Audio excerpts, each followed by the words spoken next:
JB, what was your vantage point on the late play where first it looked like Jalen Phillips had Justin Herbert wrapped up, and then obviously Dante Trader had a shot at Lad McConkey in the open field before he made the catch and run?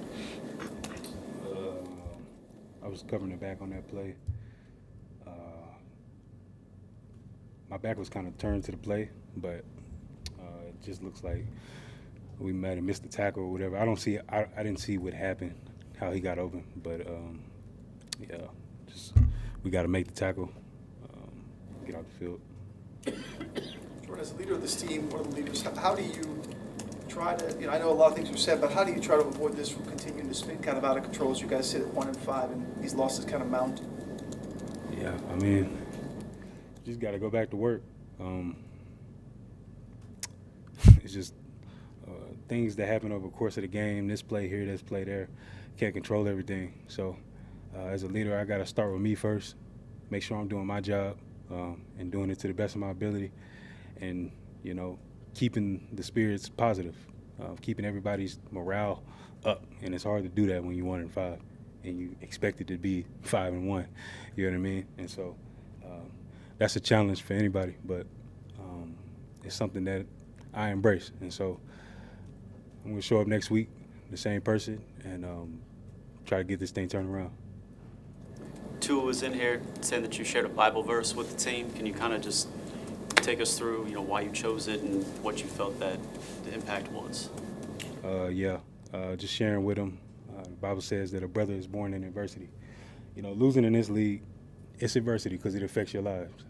It's not like losing in high school and Little League where there's no pressure. This affects our livelihood. You lose, you cut, you get traded, you get fired, all these things. And so I called it adversity for that reason.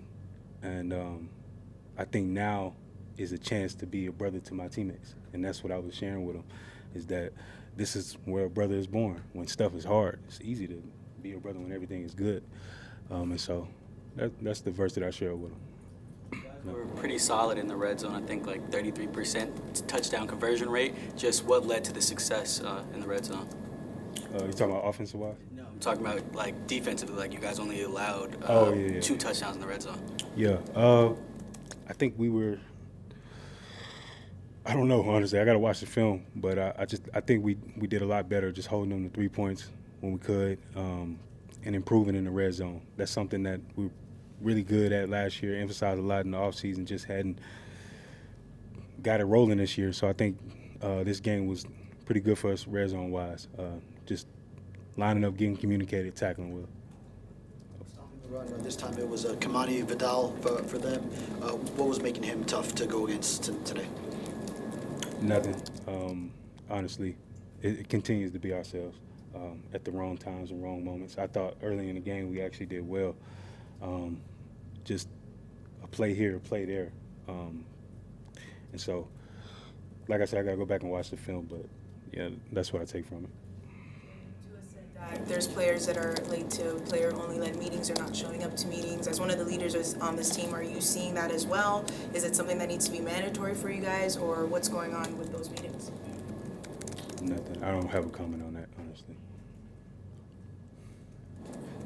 Jordyn, you just talk about when you're on the field, you have your responsibilities, but as a captain, you're kind of the whole defense. What something goes wrong for a player, but you've taken care of your own responsibilities. Like, how do you balance that, especially with the other players doing their job, and then it's obviously all 11, but that one piece just isn't ticking. Yeah, just you got to stay positive. The worst thing you can do is start yelling and pointing the finger at people. We don't get enough of that outside of here, so got to be positive and make a correction where you can make one. And so that's the way I approach it. If somebody makes a mistake, if I make a mistake, try to be positive about it, but urgent at the same time. Yep. Thanks, Jordyn. Thanks.